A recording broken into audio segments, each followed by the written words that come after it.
Let's also tell you about what's happening in Lebanon now, where small, lethal drones are slipping past Israeli defenses and striking with precision for the first time since the war started.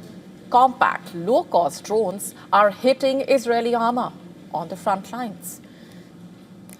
Videos released by Hezbollah showing a direct strike on an Israeli Merkava main battle tank in southern Lebanon. In another clip, meanwhile, multiple kamikaze drones zero in on Israeli armored units in the Lebanese town of Al-Bayada.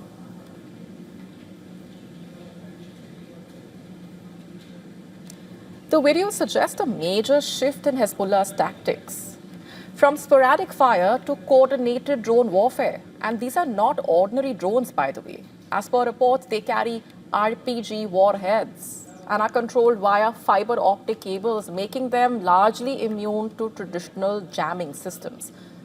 Which means Israel's electronic warfare defenses designed to disrupt GPS and radio signals may not be enough. So that's significant. Israeli tanks are reportedly equipped with the trophy system, a countermeasure meant to intercept incoming threats. But the Hezbollah-fired drones seem to be slipping through.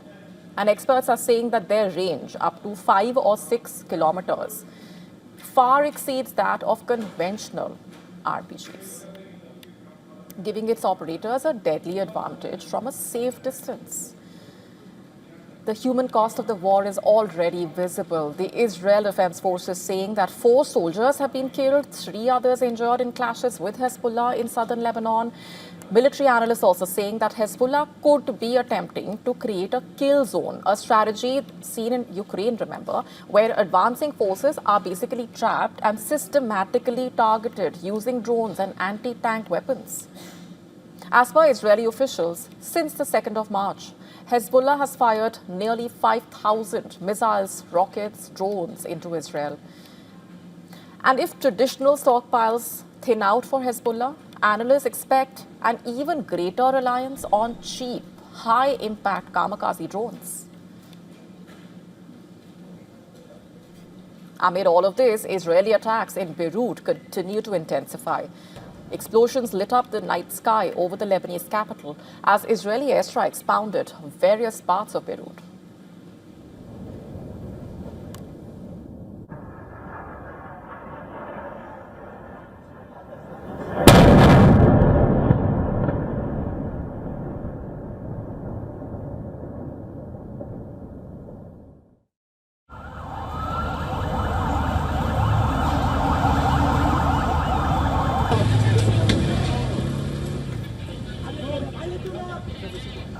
Emergency teams rushed through the rubble, searching for survivors as the strikes intensified.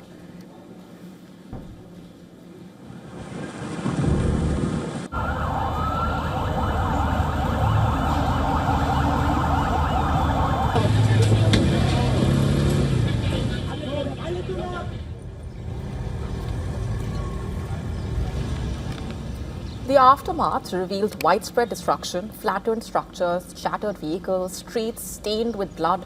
According to Lebanon's health ministry, at least 7 people were killed, 21 injured.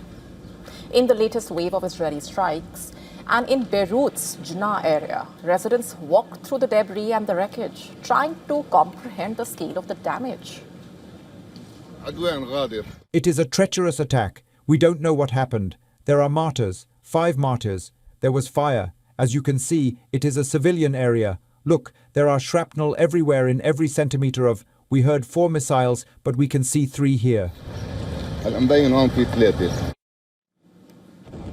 Since the war started in Lebanon in early March, as per the local health authorities, over 1,300 Lebanese citizens have been killed, over 1 million displaced. Israel saying it has killed a senior Hezbollah commander and another top leader in separate strikes in Beirut. And there is no sign of a pullback as of now. Israeli Defense Minister, in fact, saying that the military plans to hold ground inside Lebanon even after the war ends. At the end of the operation, the IDF will establish itself in a security zone inside Lebanon on a defensive line against anti-tank missiles and will maintain security control over the entire area up to the Litani. Lebanon's military now saying it has pulled back from several border towns, repositioning forces to avoid being cut off as Israeli troops push deeper into the south. The United Nations Security Council has convened an emergency session, warning that if the current trajectory continues, southern Lebanon risks slipping into what could effectively become an occupied zone.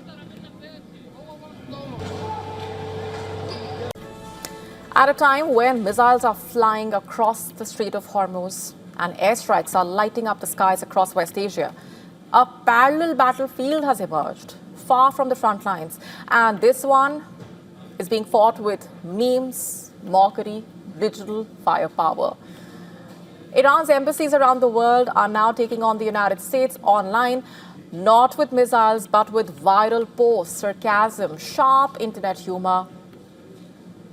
From South Africa to Afghanistan to London to Kuala Lumpur, Iranian X handles waging this internet war seem to be winning it right now, at least.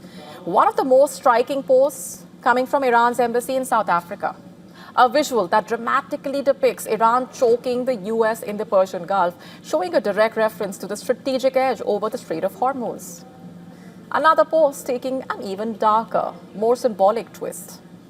A coffin draped in US colors with a hand inside hammering the final nail itself. The message? Self-inflicted damage. A war of its own making, basically. But that's not all. In a sharply critical post on precision strikes, the embassy is sharing a split image. On one side, a US aircraft dropping missiles with labels popping up: schools, hospitals, houses, universities. On the other, a counter-claim of precision, portraying Iran's strikes as targeted as well as controlled. Iran's embassy in Malaysia, meanwhile, taking aim at US military narratives. A video montage highlighting damaged US aircraft, followed by a list of explanations given by the US posing as sarcasm. It reads, accidental incident, friendly fire, technical malfunction. In another jibe, they even take a dig at the USS Gerald R. Ford, which retreated from the battlefield, remember, and is currently in the Mediterranean waters. The post basically mocking its repairs as a symbol of weakness. And then a cartoon of the White House exploding, captioned, cause friendly fire. Over in the UK, meanwhile, the tone turns darkly humorous. A post showing US fighter jets being grilled on a barbecue with the caption, Iranians love kebab. In Tunisia, the messaging takes a more ideological turn in a way. An image of a military transport plane packed with US troops was paired with a stark message. When translated, it reads, American soldiers are dying for Israel, Iranian soldiers are martyred for the homeland. Death without cause versus dignity in sacrifice. That's what the post says. All this is surfacing on social media as the world is waiting for what lies ahead for the region and beyond, and just hours to go for Trump's address to the nation. But at this point, Iran seems to be winning this internet war. Will he, won't he? That's the question the world is staring at. All eyes are on Donald Trump as he prepares to address the nation amid the growing uncertainty over the escalating Iran war. Will he declare an end to the war, or will the tensions intensify, especially with NATO allies already at odds with Washington? Is Trump furious with allies who refuse to back the Iran offensive, or is he frustrated by the mounting global pressure and the economic fallout? As the world waits, one speech could redefine America's role in the war and its future in NATO. Take a look.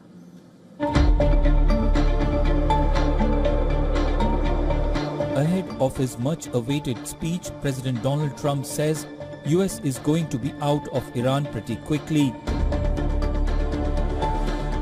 But he won't give a timeline. Trump also says he is absolutely considering withdrawing US from NATO. The defiance of the NATO nations, especially the UK, France, Spain and Italy, has left the US president furious.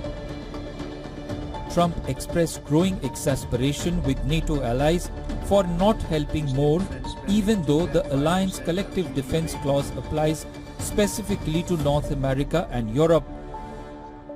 One thing we're very disappointed, I'll say it publicly, we're very disappointed with NATO because NATO has done absolutely nothing. And I've always said, 25 years ago, I mean, I was somebody that wasn't a politician, but I was always involved in politics and I understood politics. I said 25 years ago that NATO's a paper tiger, but more importantly, that we'll come to their rescue, but they will never come to ours. Trump's disappointment was also echoed by his Secretary of State Marco Rubio, who said US will have to re-examine its ties with the European Security Alliance. Unfortunately, we are going to have to re-examine whether or not this alliance that has served this country well for a while is still serving that purpose, or is it now become a one-way street where America is simply in a position to defend Europe, but when we need the help of our allies, they're going to deny us basing rights and they're going to deny us overflight? Iran's strong defiance to US and Israeli attacks have also left Trump frustrated. Sustaining the military campaign has come at a cost. This includes at least 13 US deaths, hundreds of injuries, billions of dollars in damaged or destroyed equipment, and about $1 billion a day in estimated operational expenditures. According to a SIPRI study, US burns $10,300 a second in war. It has burned 850 Tomahawk cruise missiles in 4 weeks at a time, when stockpiles are already well below target levels. The war is exacting a steep political toll on Trump. For the first time in his second term, Trump's average approval rating has sunk below 40%. According to Pew Research, more than 60% of Americans disapprove of Trump's handling of the conflict. According to a YouGov Economist poll conducted between March 27 and 30th, his approval amongst 2024 Trump voters has fallen from 93% at the start of his term to 76%. Reports suggest that Trump's own team admits they are just as confused as everyone else on Iran. Even if Trump decides to end the war now, the big question remains, will Israel too stop it, and what will Iran do? The world will have to wait, and Trump must be watched at the moment for his decisions. Bureau Report, WION World is One.